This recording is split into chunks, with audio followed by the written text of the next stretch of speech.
Bonjour. La Congrégation pour la cause des saints. Elle est chargée au Vatican de vérifier la sainteté de certains personnages dont on lui apporte les noms, les vies, et qui ont fait souvent des œuvres extraordinaires. En particulier, par exemple, les fondateurs et les fondatrices de communautés ou d'églises. Et c'est vrai que lorsqu'on arrive avec une telle œuvre derrière sa vie, souvent c'est un élément positif et donc il arrive que le procès en béatification soit ouvert.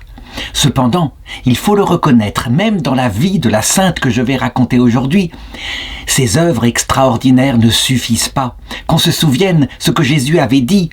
Beaucoup me diront en ces jours-là, c'est en Matthieu 7, 22, « Seigneur, n'est-ce pas en ton nom que nous avons prophétisé, en ton nom que nous avons chassé les démons, en ton nom que nous avons fait des miracles ?»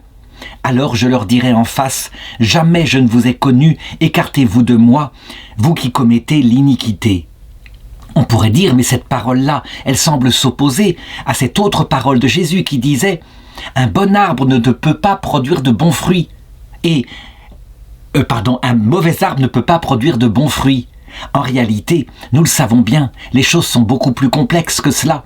Et il peut y avoir un bon arbre qui est l'Esprit Saint qui agit à travers des charismes, tandis que le cœur de la personne, elle, est mauvais. Ça peut arriver. Bref, pour ce qui concerne Constance Staracé, qui est connue sous son nom de religion, la mère Marie-Madeleine de la Passion, et son nom de famille étant Staracé. Eh bien, on peut le dire, c'est vrai, les œuvres impressionnantes qu'elle a fondées et que je vais raconter dans cette vidéo ont servi, ont été un bon signe. Mais ce qui a fait qu'elle a été béatifiée, c'est évidemment autre chose. C'est l'esprit par lequel elle fit ces œuvres-là et qui était manifestement, non seulement après l'enquête de l'Église, une enquête sérieuse qui a regardé ses écrits, qui a regardé son comportement, qui a interrogé ses contemporaines. Non seulement il était manifestement porté par une charité intense, un amour pour Dieu, un amour pour le prochain total, mais aussi par une grande humilité. Elle a exercé et dit le décret pour sa béatification, les vertus théologales et les vertus morales d'une manière héroïque, jusque dans des problèmes qu'elle a eus, qui l'ont beaucoup stressée, des soucis, des contestations, lorsqu'elle a fondé son œuvre. Alors, allons-y, racontons sa vie. D'abord et en premier lieu, il faut relever sa date de naissance, le 5 septembre 1845. Nous sommes, il faut bien le reconnaître, 25 ans, presque 30 ans, après la chute de Napoléon qui s'est emparé de l'Italie. Et il y a eu un renouveau dans toute l'Europe, un renouveau de la foi incroyable, sur les terres où avaient été apportées les idées de la Révolution française, liberté, égalité, fraternité, rationalité. Eh bien, voilà que l'Église qui avait été combattue reprenait vie, partout des vocations se faisaient jour, on pouvait fonder une congrégation, on était un petit curé de paroisse, on avait tout de suite des jeunes filles qui venaient, qui y rentraient, qui se mettaient au service de Dieu et au service du prochain. Le 19e siècle, c'est le siècle où il y a le plus de béatification et de canonisation que tous les autres siècles de l'histoire de l'Église. Elle naît dans la partie médiane de l'Italie. Voici une carte qui indique son lieu de naissance, c'est Castelmare di Strabia, près de Naples.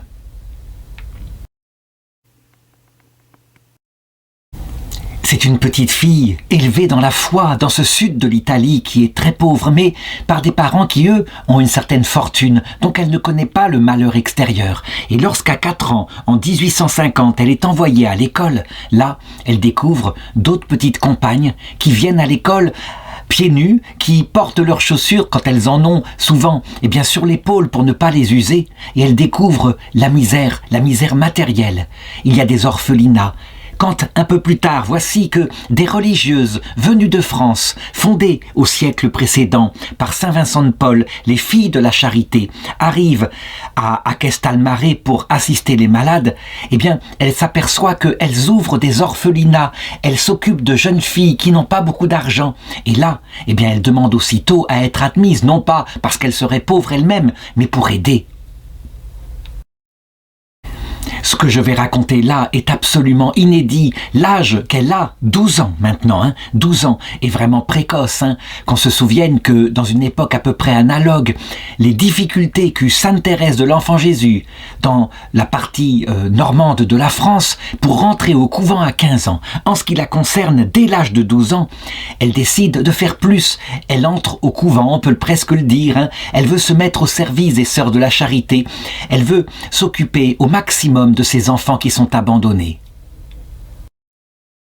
Alors évidemment, on dira, mais c'est trop jeune là, c'est irresponsable, que ce soit passé au Moyen-Âge, pourquoi pas, mais ici nous sommes au 19e siècle. Eh bien, en réalité, elle rentre à la maison. Elle est proche de ses parents, bien sûr. Elle n'est pas question qu'elle entre dans la vie religieuse comme cela d'un seul coup, mais elle vit de la règle des sœurs. Elle suit les mêmes offices, elle prie comme elles, et elle retourne à sa maison le soir. La chose était assez usitée dans ce sud de l'Italie. On appelait ces dames ou ces jeunes filles ou ces très jeunes filles qui ainsi entraient dans la vie religieuse sans être tout à fait dans le cœur, sans porter forcément un habit religieux, on les appelait les sœurs de maison. Leur vie était comme je viens de l'indiquer. Il y avait bien sûr les tiers-ordres des franciscains par exemple, qui avaient eu un grand succès, qui consistait à suivre une règle tout en vivant dans le monde. Et donc, on le voit, appuyé sur l'admiration qu'elle a pour les sœurs de la charité, ces sœurs toutes dévouées, qui d'ailleurs, il faut le reconnaître, ne seront jamais supprimées, même en France, au cœur de l'anticléricalisme, reconnues comme d'utilité publique, s'occupant des malades avec un grand dévouement. Et on le voit dans les films de Louis de Funès, on les voit avec leur cornette, un voile tout à fait spécial, original, amidonné qu'elle portait au XXe siècle. Eh bien, elle parle à ses parents. Elle est certaine, elle veut continuer ses études, c'est certain, mais elle veut rentrer chez les sœurs, elle veut être religieuse. Et ses parents, bien sûr, s'y opposent. Ils ont d'autres projets, et puis, elle est beaucoup trop jeune. Eh bien, manifestement, elle est déterminée. Je veux dire, c'est une fille de l'Italie du Sud, ce n'est pas pour rien. Elle sait ce qu'elle veut et personne ne pourra lui arracher sa vocation. Elle en parle à son confesseur, celui qui est son directeur spirituel. Et lui, il voit à quel point c'est déterminé, que l'opposition de ses parents n'a aucune chance de réussir. Dès qu'elle pourra, elle quittera, s'il le faut avec perte et fracas, ses parents. Et donc lui, il s'occupe de son âme, il essaye de la pacifier, de lui dire d'attendre, d'être patiente. Il va même accepter à un moment donné, parce qu'elle n'y tient pas, eh bien qu'elle prononce dans ses mains les 3 vœux de religion. Pauvreté, chasteté, obéissance. Parlons de la chasteté. Elle renonce dès maintenant, elle a 15 ans, nous sommes en 1860, elle renonce totalement au mariage. Mais pas seulement un vœu temporaire, il pourrait le faire, on va faire ça pour 1 an, dans 1 an on renouvellera, etc. Non, elle veut tout, elle veut le vœu perpétuel. Elle s'y engage et lui, eh bien il accepte. Alors parlons-en, parlons de l'attitude de ce père spirituel. A-t-il eu raison? Eh bien, je répondrai que ce n'était pas la première fois que ça se passait comme cela.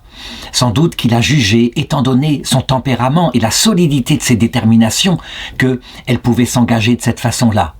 Il est vrai qu'il arrive parfois que, à l'âge de 18 ans, 20 ans, l'idée change, on tombe amoureux d'un garçon, on veuille plus de ce vœu de chasteté, qu'on veuille le mariage. Et bien dans ce cas-là, l'Église se laisse évidemment le pouvoir de relever d'une promesse inconsidérément faite et de libérer la personne. Le Seigneur l'a donné, ce pouvoir à son Église. Tout ce que vous délirez sur la terre sera considéré comme délié dans les cieux. Est-ce une chose valable? Est-ce que l'Église a le droit de faire cela lorsqu'un serment définitif a été porté? Eh bien, elle se donne ce droit, tout simplement parce qu'elle connaît la nature humaine. Mais, en ce qui concerne Constanza, il est évident qu'elle ne reviendra jamais en arrière. Donc, elle reste, à partir de cet âge-là, consacrée à Dieu dans son cœur par une vie de prière, en maintenant une forme de vie qui est une vraie vie religieuse. Et puis, à un moment donné, lorsqu'arrive 1867, donc elle a maintenant 23 ans, elle veut carrément franchir le pas. Elle veut rentrer cette fois officiellement chez les religieuses, et en particulier parmi les tertiaires des servites de Marie. C'est un ordre particulier. Elle y rentre, et cette fois ses parents n'ont plus à s'y opposer, et elle fait sa profession chez elle. Elle prend à ce moment-là le nom de sœur Marie-Madeleine de la Passion. Là encore, il faut m'arrêter. Est-ce qu'elle a désobéi ? Est-ce qu'elle n'a pas désobéi à ses parents ? Est-ce qu'elle ne doit pas honorer ses parents, comme le dit le commandement ? Et c'est vrai, souvent des parents, lorsqu'ils s'opposent à la vocation de leurs enfants, font jouer cet argument-là. En réalité, nous devons obéissance à nos parents lorsque nous sommes enfants. Et nous devons écouter les conseils de nos parents lorsque nous sommes adultes. Il faut bien le comprendre, les parents n'ont pas le droit de s'opposer à une vocation lorsqu'on est devenu clairement adulte. Tout le problème, évidemment, ça a été la phase de l'adolescence, entre l'enfance et l'âge adulte. Et on la voit, elle est dans une vie qui est à moitié donnée, parce qu'elle est déterminée, et en même temps, toujours dans l'obéissance à ses parents. C'est un mixte qu'on appelle, je l'ai dit, l'adolescence. En tout cas, à 23 ans, il est clair que si les parents s'étaient totalement opposés à sa vocation, ils auraient dépassé leurs prérogatives. Il faut rappeler que au XVIe siècle, il y eut un concile en Espagne où des nobles espagnols demandèrent que pour les jeunes femmes, lorsqu'elles voulaient se marier, la bénédiction et l'autorisation de leur père soient une condition de validité. L'Église s'y est opposée. Un adulte, ce n'est pas un enfant, encore une fois.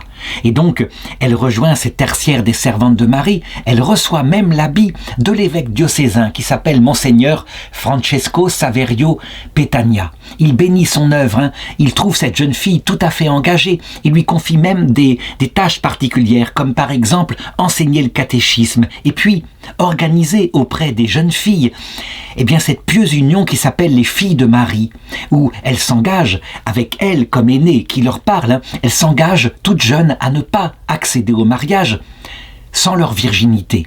Elles doivent donc garder leur pureté. Et seulement une fois mariées, alors elles perdront leur virginité. Elles le font en se tournant vers la prière et en étant aidées par le soutien d'aînés qui sont là. Et manifestement, ça améliore, la façon de vivre chrétiennement de ces diocésains. La toute jeune sœur Marie-Madeleine de la Passion, avec son habit religieuse, elle est là, elle est réaliste. Elle sait qu'il y a parmi les filles certaines qui ont le feu au corps. Et donc, qu'est-ce qu'elle fait ? Il faut les protéger particulièrement d'elle-même. Elle obtient de ses parents la possibilité d'avoir une sorte de maison. Et là, elle peut admettre les jeunes filles qui sont peu sûres d'elles-mêmes. Elle les fait assister par une personne pieuse, une personne de bon conseil, qui remplace les conseils de leur maman qu'elles n'ont pas eus. Et puis, elle s'occupe aussi des petits orphelins à cette même occasion. L'évêque a trouvé dans l'assistance de cette jeune fille, de cette jeune religieuse qui maintenant a dépassé les 30 ans, nous sommes en 1869, un vrai trésor d'apostolat. Il ne peut pas le nier, Sa sûreté, sa vie de prière intense, son amour pour le Seigneur et pour le prochain, fait que véritablement l'apostolat dans son diocèse se démultiplie. Et puis il voit que les gens de la ville, considèrent cette jeune fille évidemment comme sûre. On voit des jeunes filles qui de plus en plus la rejoignent autour de la pieuse union des filles de Marie. Certaines veulent continuer, ne veulent jamais se marier, veulent se consacrer à Dieu. Or, il y a tellement de travail, il y a tellement d'orphelins dans les rues, à une époque où l'État italien n'existe pas encore, il n'est pas unifié, mais disons, les royaumes successifs, là, s'occupent peu d'aide sociale. Elle, qu'est-ce qu'elle fait ? Elle réunit les bonnes volontés et de cette façon-là, elle démultiplie son apostolat. Elles peuvent enseigner, toutes ces jeunes filles qui l'ont rejoindre, elles peuvent enseigner le catéchisme aux enfants, elles peuvent s'occuper des orphelins. Il faut aller plus loin, mais avant d'aller plus loin et d'aborder les œuvres, il me faut insister maintenant tout de même sur ce qui a valu plus tard la béatification à sœur Marie-Madeleine de la Passion, à notre Constanza. Quel est son esprit ? 2 phrases le résument, et on va le constater, on est bien loin de ce qu'il y a eu, un siècle plus tard, dans les années 1960, dans les églises occidentales, où certains prêtres et certaines religieuses disaient « Moi, ce qui compte, ce n'est pas de me consacrer à la prière, ce qui compte, c'est de m'occuper des pauvres, de faire du social. » Elle dit l'inverse. Première phrase, la prière est le seul moyen de gouverner. Elle n'insiste pas plus, mais tout est dit. Se gouverner soi, gouverner les autres, gouverner sa propre vie entièrement. Deuxième phrase qui vient de sa bouche. La volonté de Dieu est le seul but de ma vie. Manifestement, sœur Marie-Madeleine est une contemplative. Elle est comme ces branches de vigne, elle est branchée sur le pied de vigne, c'est certain. Elle trouve sa force, non pas dans un mariage, non pas en elle-même, avec ses propres qualités qui voudraient faire carrière, mais fondée sur le Seigneur. Elle est fragile en ce qui la concerne, je vais le montrer tout à l'heure, mais elle trouve sa force comme une branche qui porte des fruits, qui porte du raisin, parce qu'elle trouve sa sève dans le Christ qui est le pied de vigne. Mais il y a d'autres choses. Nous avons d'elle une correspondance. Elle a écrit, elle a échangé des lettres sans arrêt, avec en particulier ce premier évêque qui l'a tellement soutenu, et puis son successeur, Monseigneur Sarnelli. Eh bien, on voit que c'est une âme d'une richesse humaine, spirituelle et mystique absolument exceptionnelle. On a ces écrits qui sont réunis en 6 volumes, qui ont été imprimés en exemplaires limités, qui ont été publiés, parce qu'on pouvait y trouver une richesse très grande. On le voit. Son amour pour Jésus crucifié, c'est la base de sa vie. Elle contemple le Christ qui souffre pour nous. Elle contemple le fait qu'il est le créateur du monde. Elle en est bouleversée. Comme avait dit Jésus, quand j'aurai été élevé de terre, j'attirerai tous les hommes à moi. Et c'est vrai, ça correspond tellement à son cœur. Elle veut donc l'imiter. Et puis, elle a cette dévotion pareil à la Vierge Marie, au pied de la croix, la mère douloureuse, qu'elle considère véritablement comme celle qui est devenue sa propre mère ce jour-là. Je sais que certains se disent, mais contempler Jésus crucifié, la mère de Dieu au pied de la croix, avec son cœur transpercé, est-ce que ce n'est pas une spiritualité morbide? En réalité, il n'y a pas de plus grand amour que cela, et donc elle comprend, cela nourrit son cœur, elle comprend comme Dieu est bon, comme il est miséricordieux, y compris pour elle, pauvre pécheresse. Et du coup, elle ne peut pas faire autre chose que consacrer toutes les années qu'elle a sur la terre à son service. Son chapelet la suit toujours, elle le dit plusieurs fois par jour, dès qu'elle le peut, elle se retire dans la prière, avec cette prière particulière adaptée aux pauvres, aux petits. C'est vrai, c'est plus simple que de dire les psaumes. Ça parle dans le cœur à cœur, autour d'un mystère où on contemple la vie de Jésus à travers le regard de sa mère, la Vierge Marie. Voilà pourquoi, partie de cette contemplation, un peu comme Marie de Béthanie, elle peut devenir Marthe. Marthe de Béthanie, ça veut dire agir, s'agiter, perdre son temps, pense-t-elle, mais pas du tout, puisque elle ne quitte jamais le Seigneur. D'ailleurs, elle le dit. La volonté de Dieu est mon paradis.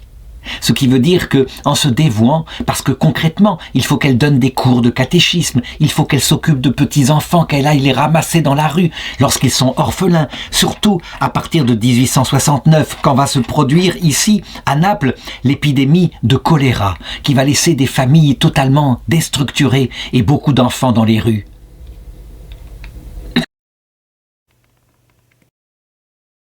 Donc, si je devais résumer sa spiritualité, prière, ça c'est le fondement. Travail, ça c'est l'effet produit. Travail pour les pauvres évidemment.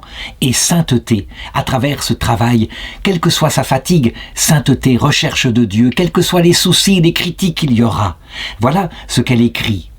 Le monde ne se renouvelle pas lorsque les gens conçoivent la sainteté comme quelque chose de différent de l'accomplissement des devoirs de son propre état. Je sais que cette spiritualité du devoir d'état, pour certains jeunes, c'est pas très ragoûtant. Devoir être saint non pas à travers de grandes choses, mais des petites choses du quotidien. Eh bien, elle a cette capacité à rendre les petites choses du quotidien grandioses, ne serait-ce que par sa contemplation de Jésus, et en rappelant toujours à ses sœurs, puisqu'elle va fonder maintenant une congrégation avec l'aide de son évêque, en rappelant que si on est fidèle en peu de choses, là, cette petite tâche qu'on nous donne, le Seigneur, dans l'autre monde, nous en confiera de grandes, d'immenses. On ne peut même pas savoir à quel point elles seront grandes. De l'apostolat, venir sur terre, aider des gens, les faire monter vers la vie éternelle, etc. Le travailleur sera sanctifié, continue-t-elle, sur son lieu de travail. Le soldat deviendra saint dans l'armée. Le malade sera sanctifié à l'hôpital, l'étudiant par ses études, le fermier à sa ferme, le prêtre par son ministère, l'administrateur par son propre bureau. Dans chaque pas en avant sur le chemin de la sainteté est une étape dans le sacrifice de l'accomplissement de son propre devoir. Vraiment, je pense que ça, moi je me rappelle quand j'étais jeune, cette idée du devoir d'État m'effrayait, je voulais faire de grandes choses. Eh bien, je me suis aperçu que les grandes choses, peut-être que le Seigneur m'a permis d'en faire comme cela, ne serait-ce que par Internet, mais s'il n'y avait pas eu Internet, j'aurais probablement été dans un coin, simplement un petit prof normal, avec quelques dizaines d'élèves, et puis voilà. Eh bien, il ne faut pas croire. La démultiplication matérielle accidentelle par Internet vaut exactement la même valeur que cet apostolat humble, cet apostolat de ceux qui restent profs comme ça, sur leur terrain, avec leurs quelques élèves. Évidemment, avec une telle jeune femme qui maintenant est plus qu'une jeune femme, c'est une adulte, elle l'avait déjà montré à 12 ans, et bien maintenant, on peut le dire, Monseigneur Pétania, en 1871, décide que cette fondation qui s'est faite autour d'elle, il lui faut maintenant un statut diocésain, donc il le reconnaît, il fait une érection catholique le 10 novembre 1893, alors qu'elle a 48 ans, c'est un décret d'union pour s'organiser mieux avec un autre ordre, les tertiaires servites. Mais là, pour le moment, il a lancé en 1871, elle a 26 ans, il a lancé cette congrégation qui s'occupe ainsi des orphelins en les appelant les sœurs compassionnistes servites de Marie. On le voit, elles sont liées à quelque chose qui est beaucoup plus ancien. Les servites de Marie existent depuis le Moyen-Âge. Mais il y a ici cette spiritualité particulière, la compassion de Marie pour son fils à la croix. Eh bien, il faut l'imiter. Nous aurons cette compassion, dit-elle à ses filles, cette compassion pour tous les pauvres qui sont là et qui seront pour nous le Christ. Quand elle démarre, elle a autour d'elle 4 jeunes filles qui faisaient partie des enfants de Marie, qui la suivent. Et le but, la finalité de cette congrégation nouvelle sera d'aider les orphelins. Aider les orphelins, ce n'est pas seulement créer des orphelinats, c'est aussi créer des écoles primaires, puis secondaires, mais aussi des foyers pour étudiants, créer, pourquoi pas, des écoles professionnelles pour que ces orphelins puissent accéder à un travail. Bref, tout ce qui tourne autour de cela, elles le font, avant que l'Italie ne s'en empare, évidemment, lorsqu'il y aura les orphelinats d'État. Il faut noter la date de la première approbation diocésaine, le 27 mai 1871. C'est l'époque où l'Italie vient de se créer, où il y a ce qu'on appelle l'unité italienne avec Garibaldi, avec beaucoup de gens qui sont en opposition avec l'Église, tout simplement parce que cette unité s'est retardée. Elle aurait pu être faite beaucoup plus tôt s'il n'y avait eu les États du Vatican et ce pape Pie IX accroché à son rocher qui résistait, qui menaçait d'excommunication. Il avait fallu que la France de Napoléon III soit vaincue par la Prusse pour que l'Allemagne elle-même se réunisse en un seul État et que l'Italie puisse le faire. Ce qui veut dire que, manifestement, au moment même où elle crée sa congrégation, où d'autres congrégations se créent, il y a un regard négatif sur l'Église en Italie à cause de l'amour de la patrie. Et du coup, une persécution commence à se faire contre les congrégations religieuses à cette époque-là, dont beaucoup sont interdites, détruites, rejetées. Il faut donc intervenir parce qu'il faut le reconnaître. Il n'y a pas le sectarisme en Italie qu'on verra en France. Par exemple, en 1905, où là, sans pitié, on ira jusqu'à chercher les Chartreux au fin fond de leur montagne pour les expulser de leur couvent et leur confisquer leur couvent. Non. À cette époque-là, on a quand même la nationalisation de beaucoup de bâtiments, beaucoup d'ordres sont dispersés, mais il suffit parfois d'intervenir et de défendre sa congrégation pour être reconnu. Pour elle, ça va être source de beaucoup de soucis, beaucoup d'inquiétudes, mais finalement les choses vont s'arranger. L'État italien est obligé de le reconnaître, Elle s'occupe d'orphelins. Comment pourrait-on détruire une telle œuvre ? Cependant, et là, il faut de nouveau que je m'arrête, On peut se dire, le Seigneur qui tient son Église, mais il n'a pas l'air très puissant. Pourquoi est-ce qu'il n'empêche pas tous ces soucis, toutes ces choses qu'elle a eues dans sa vie comme cela, par les attaques extérieures contre l'Église, les dangers contre sa congrégation? Pourquoi est-ce qu'il n'est pas tout puissant? Est-ce que ce ne serait pas beaucoup plus simple que les œuvres se développent ainsi sans difficulté? Là, il faut bien le reconnaître, hein. Non seulement elle a eu à cette période-là des craintes extérieures, mais elle a eu aussi parallèlement des souffrances intérieures, physiques mais aussi spirituelles et d'origine, il faut bien le remarquer, d'origine mystique, ça veut dire venant de Dieu.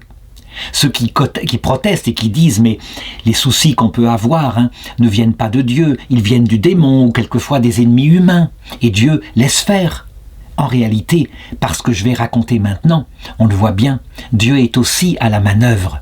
Mais il y a une logique dans l'action de Dieu qui permet que tout ne soit pas réussi brillamment comme on le voudrait.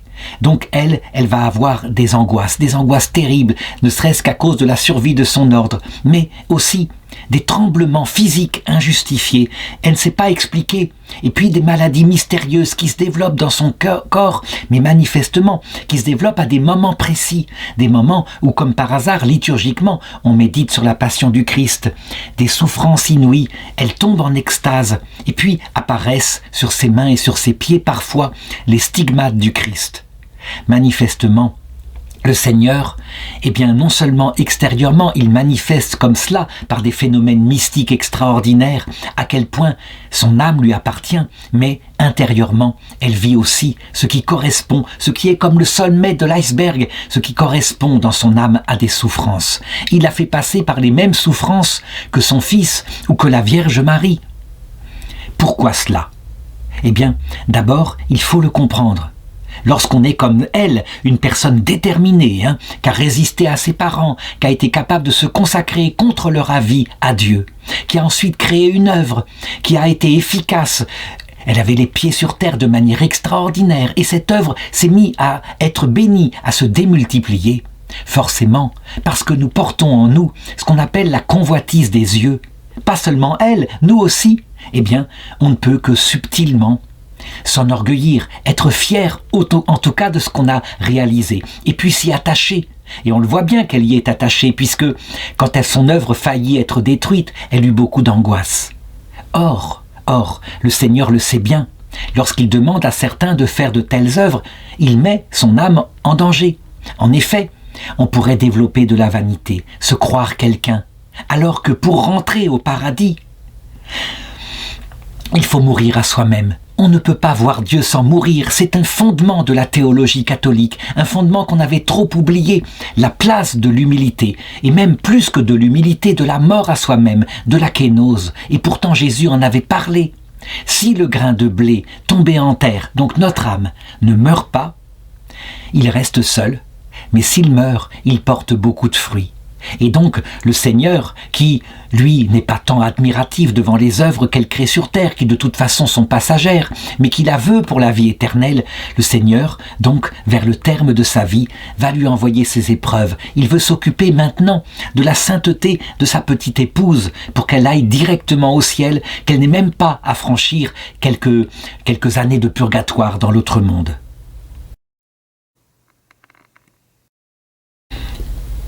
Il me faut expliquer, encore une fois, je le fais souvent, j'espère que je ne fatigue pas mes auditeurs, la cause centrale qui explique cette nécessité de mourir à soi-même.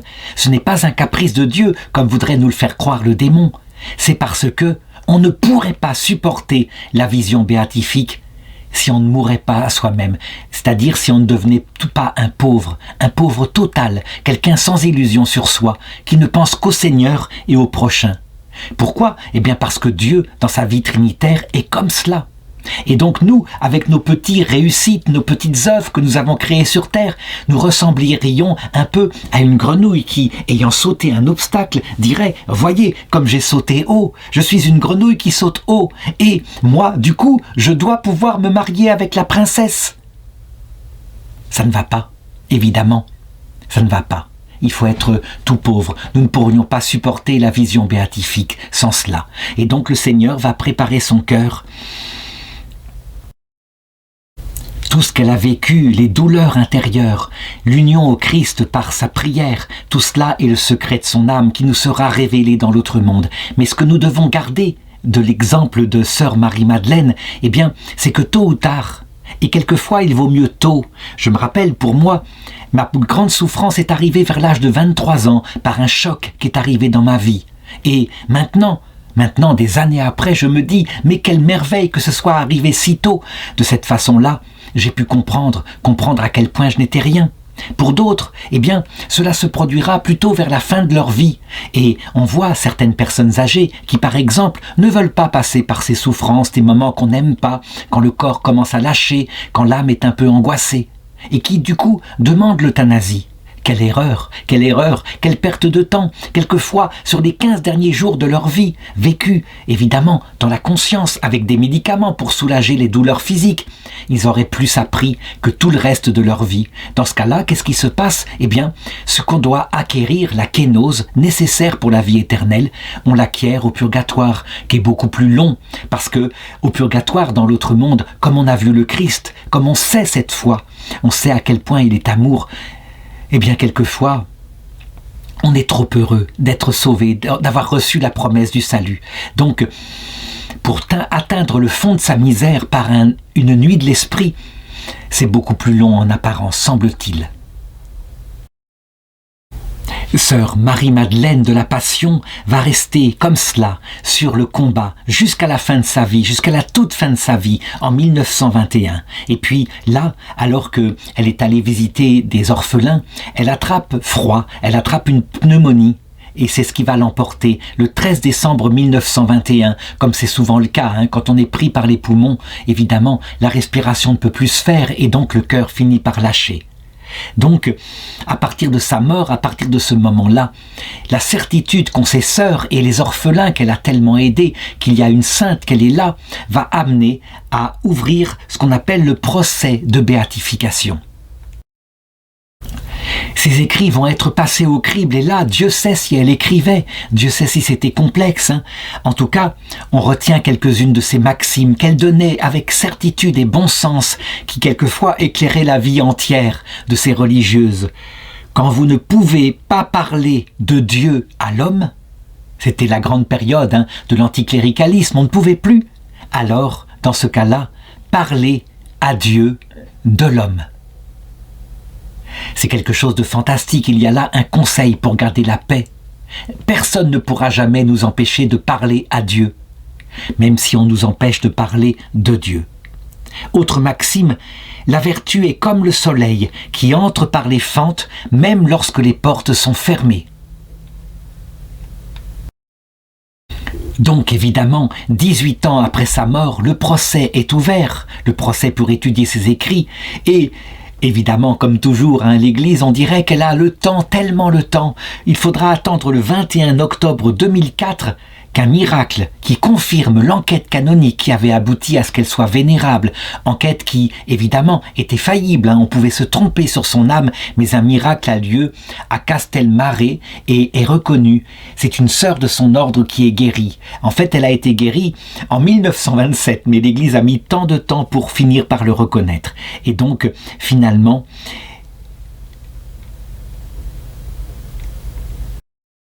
la cérémonie de sa béatification a lieu à Castelmare di Stabia le 15 avril 2007 et est présidée par le préfet de la Congrégation pour la cause des saints, le cardinal José Savera Martins. Après sa mort, son œuvre a survécu. Aujourd'hui, en 2023, où je fais cette vidéo, eh bien, les sœurs compassionnistes sont environ 350. Elles possèdent 24 communautés en Italie, 14 en Asie et en Amérique, au Canada, au Chili, en Inde, aux Philippines, en Indonésie, au Mexique. Elles ont élargi leur apostolat, étant donné que les orphelins étaient de plus en plus pris en main par les États, et elles s'occupent aussi de personnes âgées. Là vraiment, on peut le dire, du côté de l'extrême vieillesse, il y a tant de choses à faire, tant de générations, surtout en Europe, qui, ayant été jeunes, quelques années plus tôt, avaient envoyé balader le Seigneur, et du coup, arrivés à la vieillesse, n'ayant rien d'autre devant elle, devait être aidée par ces petites religieuses qui étaient là paisiblement, souriantes et qui, quelquefois, leur rappelaient qu'il y a une vie après la mort, que cette vie n'est pas seulement sur la terre,